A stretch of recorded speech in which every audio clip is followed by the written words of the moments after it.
Good morning. Now we continue with chapter 18, that is body fluids and circulations. Now the next topic is lymph, which is also called as the tissue fluid. Now as the blood passes through the capillaries in tissues, some water along with many small water soluble substances moves out into the spaces between the cells of tissues, leaving the larger proteins and most of the formed elements in the blood vessels. So this fluid which is released out, that is called as the interstitial fluid or tissue fluid. Now it has the same mineral distribution as that in the plasma of the blood, and exchange of nutrients, gases, etc. between the blood and the cells always occur through this fluid. An elaborate network of vessels called the lymphatic system that collects this fluid and drains it back to the major veins. So it's a colorless fluid which contains, so what is lymph? This is the definition of lymph. It is a colorless fluid that contains specialized lymphocytes which are responsible for the immune system or immune responses of the body. So exchange of nutrients, gases between the blood and the cells always occur through this fluid. And there's an elaborate network of vessels which is called as the lymphatic system which collects this fluid and drains it back to the major veins. So the fluid which is present in the lymphatic system is called as the lymph, and this is the definition of the lymph. So you can see here in this figure there's a lymphatic vessels throughout our body. They are there. So lymph is also an important carrier of nutrients, hormones, etc. Fats are absorbed through the lymph in the lacteals which are present in the intestinal villi. So lacteals are the small chambers which are present in the intestinal villi where fats are absorbed through the lymph here. Circulatory pathways. The circulatory patterns are of two types, open and closed. Open circulatory system is present in arthropods and mollusks, in which the blood pumped by the heart passes through large vessels into open spaces or body cavities which are called as sinuses. Annelids and chordates, they have closed circulatory system in which the blood pumped by the heart is always circulated through a closed network of blood vessels, and this pattern is having more advantages as the flow of fluid can be more precisely regulated. All vertebrates possess a muscular chambered heart. Fishes have two chambered heart with an atrium and a ventricle.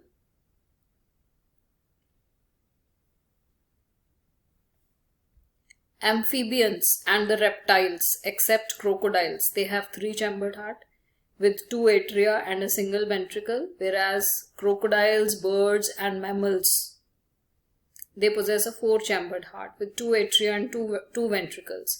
In fishes, you can see here in this diagram, this is in fishes. Here you can see, in fishes the heart pumps out oxygenated blood which is oxygenated by the gills, and it is supplied to the body parts from where deoxygenated blood is returned to the heart. So that is why there is a single circulation here.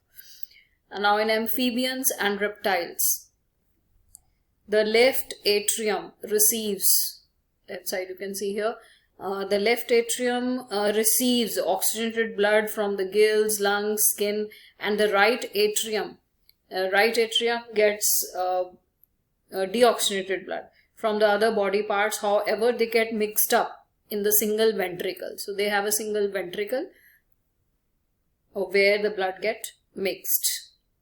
However, they get mixed up in a single ventricle which pumps out mixed blood, which is incomplete double circulation. That is why it is called as incomplete double circulation, because the ventricles, they pump out mixed blood.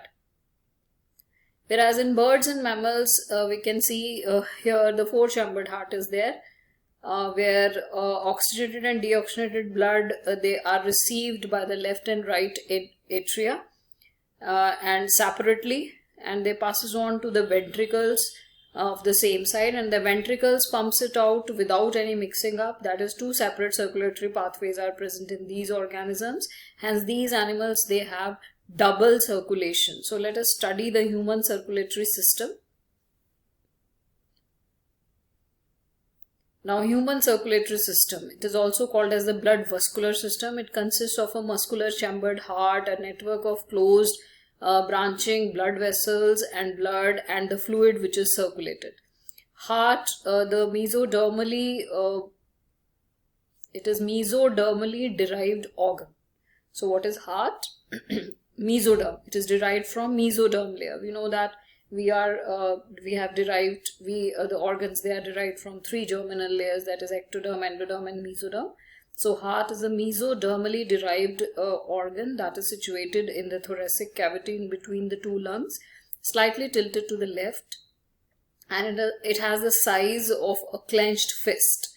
It is protected by a double membranous bag which is called as pericardium. You can have a look in the diagram also. This is the pericardium, which is a protective layer outside.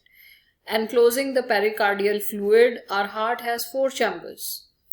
You can see here all the chambers. 2 are small, that is the upper chambers, which are called as atria, and the 2 larger lower chambers, which are called as ventricles. A thin muscular wall called the interatrial septum. Okay, atria, they are generally, atrium and the ventricles of the same side are also separated by the thick fibrous tissue which is called as atrioventricular septum. So what is interatrial septum? It is a small membrane which divides the atrium.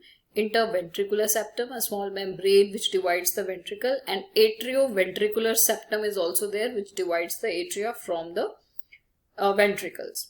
However, each of these septa, they are provided with an opening through which the 2 chambers of the same side, they are connected. The opening between the right atrium and the right ventricle is guarded by a valve that is formed by 3 muscular flaps. You can see here, which is called as the tricuspid valve. Whereas a bicuspid valve or a mitral valve, that guards the opening between the left atrium and the right ventricle, and the left ventricle, sorry. So the tricuspid valve on the right side and the bicuspid valve on the left side, which is also called as the mitral valve. Now the openings of the right and the left ventricles into the pulmonary artery, you can see here, from the right ventricle into the pulmonary artery, and from the left ventricle into the aorta. So here also the valves are there. So when it goes into the pulmonary artery and the aorta, they are again provided with the semilunar valves here. So semilunar valves are present here, and the valves in the heart, they allows the flow of blood only in one direction, that is from the atria to the ventricles, and from the ventricles to the pulmonary artery or aorta, and these valves prevent any backward flow of blood. So you can see here through the arrows, it is moving in only one direction. So the entire heart is made up of cardiac muscles, and the walls of the ventricles, you can see here the wall of the ventricles, they are much thicker than the atria, and the specialized cardiac musculature called as the nodal tissue is also distributed in the heart, and a patch of this tissue is present in the right upper corner of the right atrium, okay, which is called as the sinoatrial node, and another mass of tissues that is present in the lower left corner of the right atrium, that is close to the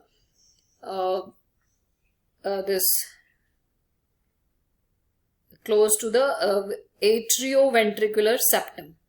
Okay, here. So here it is present, and that is called as atrioventricular node. So a bundle of nodal fibers, atrioventricular bundle, that continues from the AVN, that is atrioventricular node,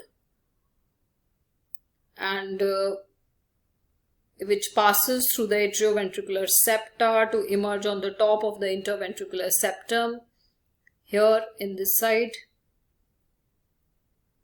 So it appears from here and it continues till here, and immediately divides into right and left bundles. So these branches, they gives rise to minute fibers throughout the ventricular musculature of the respective sides, and these are called as Purkinje fibers.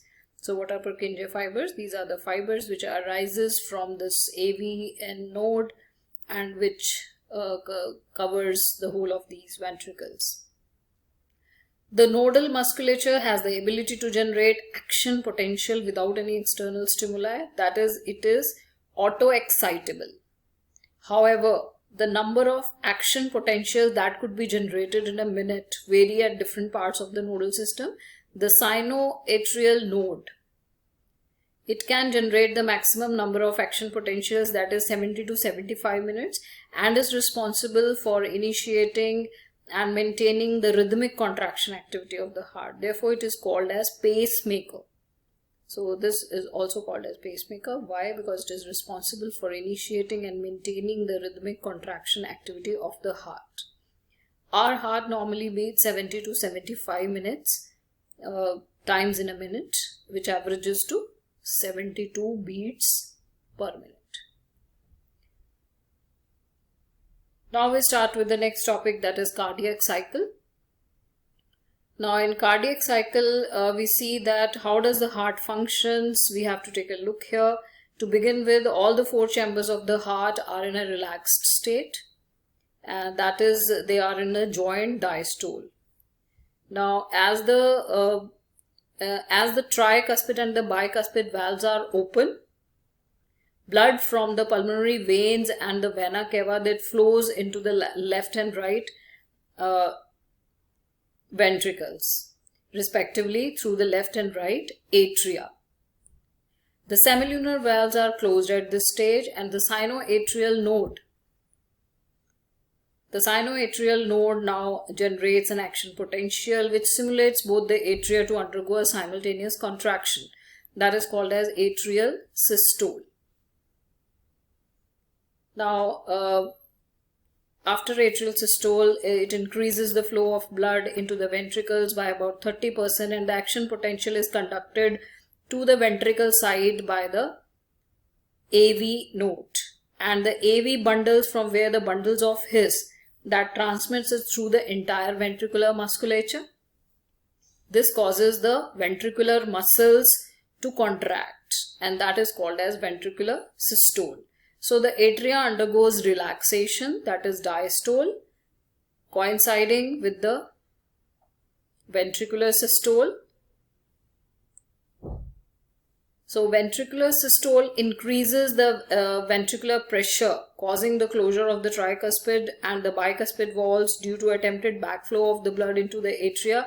So as the ventricular pressure increases further, the semilunar valves, the semilunar valves which are guarding the pulmonary artery right side and the aorta left side, they are forced open, allowing the blood to the ventricles to flow through these vessels into the circulatory pathways. Ventricles now relax, and that is called as ventricular diastole.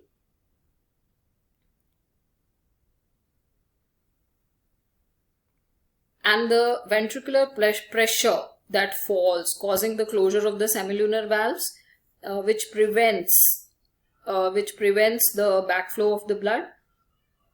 So as the ventricular pressure decreases, the tricuspid valve and the bicuspid valves, they are pushed open by the pressure in the atria exerted by the blood which was being emptied into them by the veins. So the blood now once again moves freely to the ventricles, and the ventricles and atria now again in a relaxed joint diastole. So soon the sinoatrial node generates a new action potential, and the events described above, they are repeated in that sequence, and this process continues. So this sequential event in the heart, which is cyclically repeated, that is called as the cardiac cycle, and it consists of systole and diastole of both the atria and the ventricles. So as we have just explained, the heart beats 72 times per minute. that is many cardiac cycles they are performed per minute. From this, it would be